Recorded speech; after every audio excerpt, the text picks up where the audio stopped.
ready for some red velvet cake? Now, this ain't my recipe. This is Paula Dean. Y'all asked me for it, and this is the one I like. So let me show y'all how I do it. I'm starting off with my pans. These are 8-inch pans. I'm just going to spray a little baker spray in each one of these, and then I'm going to go in with my parchment rounds, just like this. Now, after that, I'm going to set them aside, grab me a bowl, and I'm going to add in my flour. After I get my flour in there, I'm just going to start sifting it up.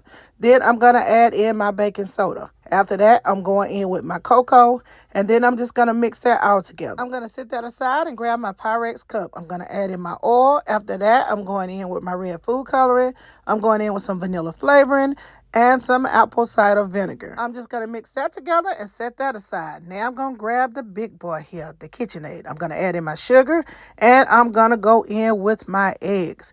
After I get that in there, I'm just going to mix that up for a bit, and then I'm going to add in that mixture of food coloring and oil. Now when y'all do this, try not to do like me and get your hands all colored up. Okay, so now it's time for me to go in with my flour mixture. So I'm going in with my flour mixture and then my milk. Then I'm going back in with my flour mixture again, and then after that I'm going in with my milk. I'm gonna repeat that process until I end with the flour. Remember, start with the flour, end with the flour. Now I'm gonna let that mix for a few more minutes, and then I'm gonna scrape that bowl down and make sure I got every bit of it mixed well. Then I'm gonna start pouring them into my pans. Once I get them poured into my pan evenly, I'm gonna take my pans and I'm gonna hit them down on the counter to make sure I knock out the air bubbles. Now into the oven it goes until it's good and done. When it comes out of the oven, I'm just going to place it onto a wire rack for about 10 minutes. After that 10 minutes go by, I'm going to take those cakes and I'm going to flip them suckers over out of the pan. And then I'm going to let them rest until they are completely cool. Now let's get on to this icing. I got some cream cheese here. I'm adding in some butter. Then I'm going in with some confectioners sugar. After that, I'm going in with some sweet cream. And then I'm going in with some vanilla. I'm just going to give that all a mix until it's good and smooth. Then I'm going to add it to my bowl. Now it's time to icing the cakes, y'all. I like to take my cakes and split them in half, y'all. I know some people are icing them as is. If that's you, do what you do. But I like to split mine in half. I want icing and cake, not a whole bunch of cake and then icing.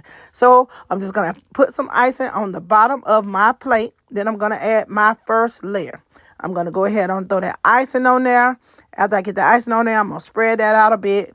Then I'm going to go ahead on and throw the next layer on. Y'all know how to icing the cake.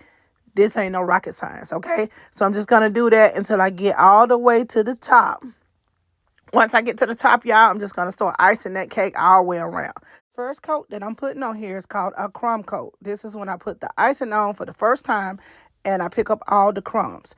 After that, I pop it in the refrigerator for about 10 minutes and let it solidify. Once it solidifies, I can pull it out of the refrigerator and I can ice in the rest of the cake without crumbs being everywhere. Now, I ain't trying to ice in this cake right fancy, y'all, because the way my arthritis is set up, that'll be a negative. And I got to do my grandbaby birthday cake next week, and he want Toy Story, so I got to save my hands for that. So, y'all, here goes the masterpiece right here.